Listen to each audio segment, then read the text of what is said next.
What's up, YouTube? So we are a couple of days removed from the Super Bowl. So still in the spirit of the Super Bowl and all the plots and subplots to happen during the Super Bowl. Some of them, Tom Brady getting his 6th ring. The Bill Belichick era.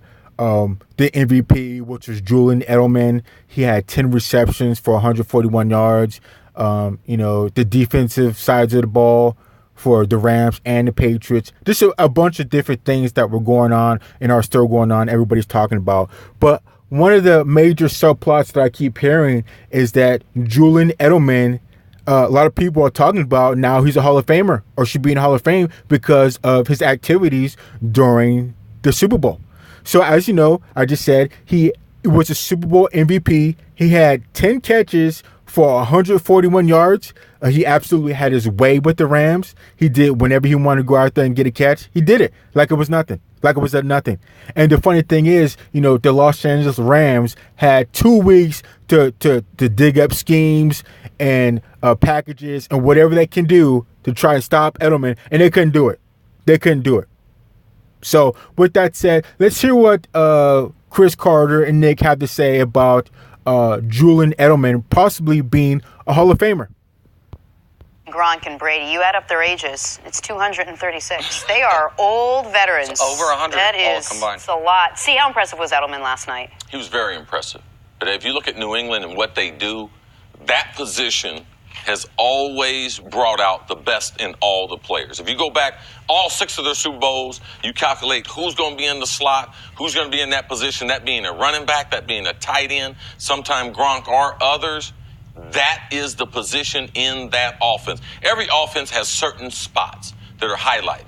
In New England, it's that slot position. And Edelman, I would say, I'm not even going to say he's the best slot receiver they have, but where Tom Brady is at in his game, it allows that slot receiver to be better than any of the other slot receivers. And they throw the ball more now in New England than earlier in his career. So when you talk about Troy Brown, you talk about Deion Branch, you talk about Wes Welker, all these guys have been phenomenal for New England playing that slot position. But now, where Tom is and the advancement in the offense as far as Josh, because they have really built this offense to be where it is right now, where they have more flexibility, and Edelman has taken advantage of that. His short area quickness, his overall toughness, him being a quarterback in college allows him and Tom Brady to be on the same page. His ability to get releases off the line of scrimmage, because he's not blessed with height nor speed, but he uses his brain and his. So to agree with Chris Carter, Julian Edelman doesn't have to be the biggest. He doesn't have to be the strongest. He doesn't have to be the quickest. He fits his position perfect. He fits his position perfect. He plays his position perfect. Everything, it fits perfect into the packages that they have on offense for Tom Brady and Bill Belichick. They complement each other very well. With Gronkowski being the second receiver, the second go-to guy, a big tight end target with hands, could be offset by, Julian Edelman, his speedy little package, quick here and there, one sharp routes, has got excellent hands. They complement each other well. It's just a great package of what they have on offense. With Josh Gordon being gone because he chose to indulge on off the field activities, it just, the next person stepped up, the packages changed to everything morphed into, the adjustments were made to have everything work out just fine. So everything complements each other. Let's continue on with what Chris Carter has to say. Foot quickness to be getting in and out of his breaks, great with his hands. Those are the reasons why he's successful, and that offense, the way it's created, helps that. And would you agree with, while that position's been highlighted throughout Brady's entire career there, that position is more important now than maybe any other point in Brady's career, because Brady is more limited at this point throwing outside the numbers, more limited with the deep ball than before, and right. That's one I don't of the reasons. think Brady's more limited throwing outside. It's just they don't have the receiver. Okay. So with Josh Gordon being gone, they didn't trust throwing the ball outside. Matter of fact, the interception, who were they throwing that ball to? They were throwing it on that one. Hogan, yeah. Yeah, absolutely. Right. So you lose your trust. Josh Gordon's gone from the team. Since then, they changed the team. It became a Sony Michel team and a slot receiver Edelman team. That's the way the team evolved. That's how they were able to win the Super Bowl. So I want to give Edelman full credit before I pump the brakes a bit on this, okay? First of all, he was spectacular. Well, on a few things. He was spectacular in the biggest spots in the AFC Championship game. In that overtime, 2 of those 3rd and 10s went to him. Mm-hmm. He was unguardable last night. And if they had decided that, hey, the MVP has to be an offensive player, which I guess they did because when you hold the other team to 3 points, you could have made an argument the MVP should have been a defensive player. Make an argument. It was either Edelman or Stephon Gilmore. Well, they left somebody else out. There's a couple of guys. 2 guys on defense that possibly could have fought for MVP, which is Mr. Hightower.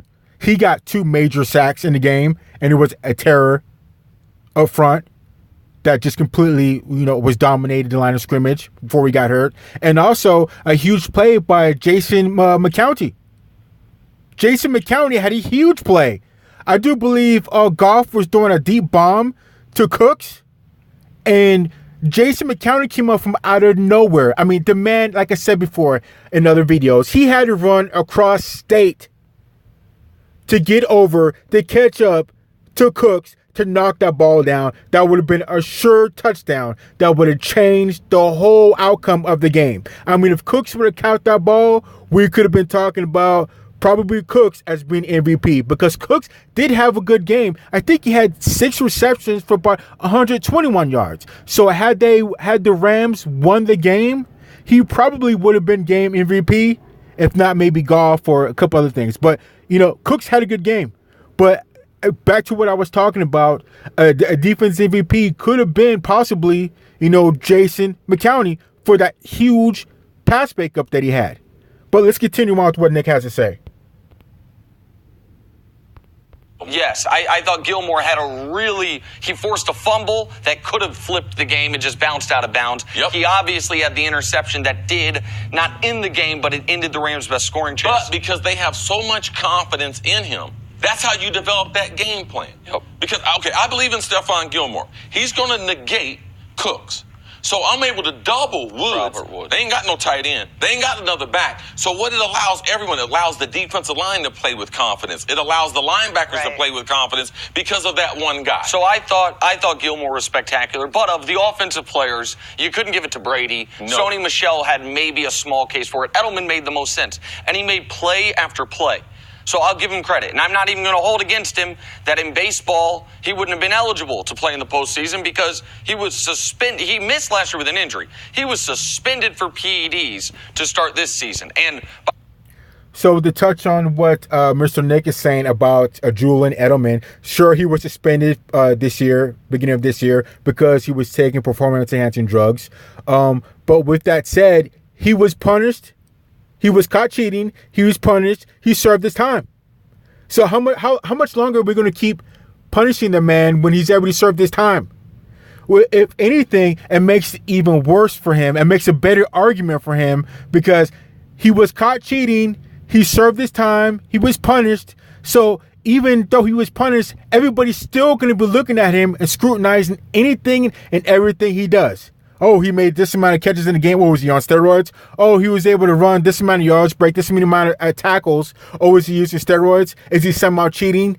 He has even more bigger targets and bullseyes on his back, on his head, on his chest, everywhere, because he was caught cheating once. So you don't think that anybody and everybody is looking at every single thing he does, scrutinizing every single thing he does? Do you not think that he was tested even more throughout the regular season? Do you not think that he was tested for steroids throughout the playoffs this year?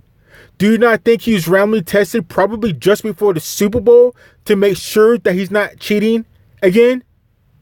So anything he does, he's done after he's been punished and served his time, is, it's all him. Because he's been scrutinized, he's been tested left and right, so it's just his pure play. He's purely balling. Just like the same thing, I don't want to get off track, but it's the same thing with Spygate and Deflategate. What happened with Spygate? The New England Patriots, they were punished, they got in trouble for it, and what happened? They went and ran a table They got to the Super Bowl. They lost to, I think, Eli Manning, but Eli Manning's a Tom Brady killer. But they ran into Eli Manning in the Super Bowl, but they still got there and they lost. And then that next year, what happened? Tom Brady was punished 4 games for Deflategate. He was punished. And what happened after that? He ran the table, went to the Super Bowl, and won it all. So you don't think after these guys have been caught cheating that there's not even more eyeballs on them or targets on them, their backs, their heads, their chest? Everybody's looking at them even more. They're not being scrutinized for anything and everything they do. So anything after that, it's purely them. It's purely their skill, their talent, their coaching. So to say anything Julian Edelman, he was caught cheating, you can't really bring that up because he's been looked at even more after being caught cheating. So anything after that, it's just his pure skill and talent. I don't mean to get off subject, so let's just keep going on with what Nick has to say. By the way, it's the second straight Patriots MVP that started the year suspended. Super Bowl MVP. A couple of years ago, Tom Brady suspended for different reasons. This year, Edelman. But some influential football people, your pal Adam Schefter, some other people are starting to talk about, is Julian Edelman a Hall of Famer? That can't start.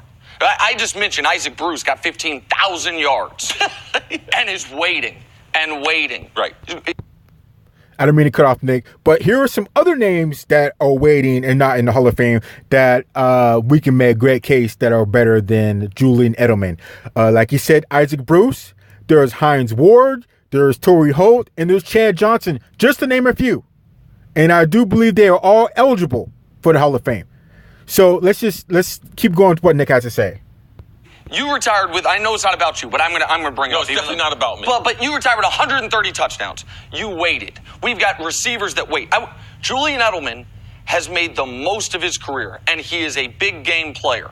But let's do one of these blind reveals I love so much that I haven't done in quite some time. These two careers, to me, they are remarkably similar. Good Lord. Edelman's got a few more catches. The guy on the right has more yards. Edelman, and this is playoffs and regular season combined. Edelman's got 35 touchdowns. Guy on the right has 43. Edelman's got 3 rings. Guy on the right has 2. They both are Super Bowl MVPs. Show me the guy on the right. Santonio. Deion Branch. Oh, Deion Branch. Okay. Deion Branch. Anybody getting that bust ready? Anybody arguing Deion Branch is a Hall of Famer? It's the same career. I'm sorry to interrupt. We can't do this. We can't all of a sudden be such prisoners of the moment that I know it's going to be weird when the only.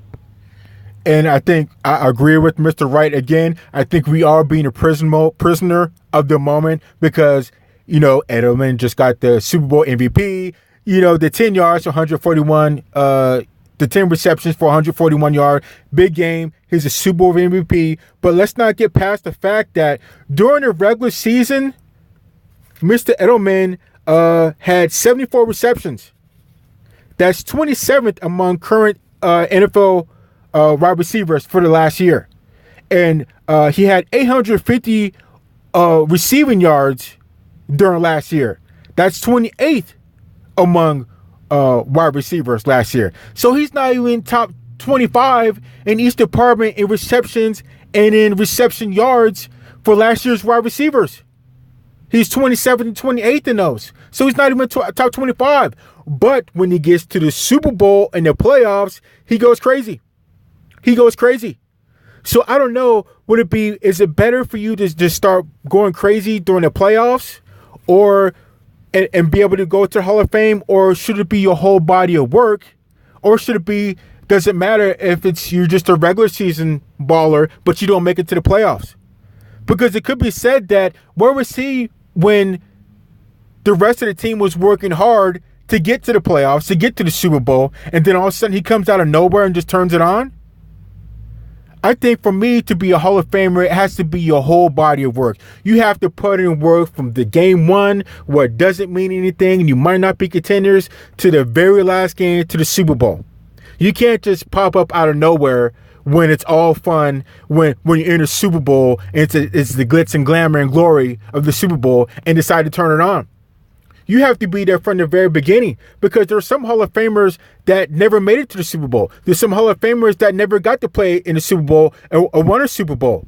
But they balled out during the regular season. Every single game was their Super Bowl, and they had spectacular numbers. They had spectacular numbers during the regular season.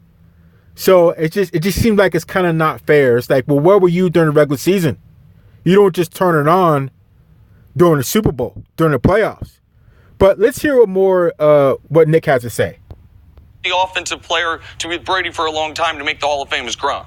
Like, Randy's obviously in there, but he was only there briefly. Like, right. I know that's odd, and it's a testament to Brady's greatness. But Julian Edelman is not a Hall of Fame finalist caliber guy, much less being floated as he's working his way into Canton. Wait, just quickly, is it a prisoner of the moment or a prisoner of the playoffs? Because when he does it, you did say he does it on the biggest stage and it's most memorable, and maybe that kind of influences. It doesn't matter, though. When you have 600 catches, that's not going to get you to the party. Right. What about Hines Ward? Remember how long John Stallworth and Lynn Swann, I think they waited over 30 years, and they were pretty good at the biggest stages, and they had the same number of catches 30 years ago. And Hines Ward doubles up Edelman's numbers, also has a couple championships, also has a Super Bowl MVP. And with respect to Hines, I don't know that he's going to get in. And so it's just, to me, we can't do that. Congrats, Julian Edelman. Sure. And nobody believed in you. You printed the T-shirts, and I paid for them, and you were right. So congrats to them. But can't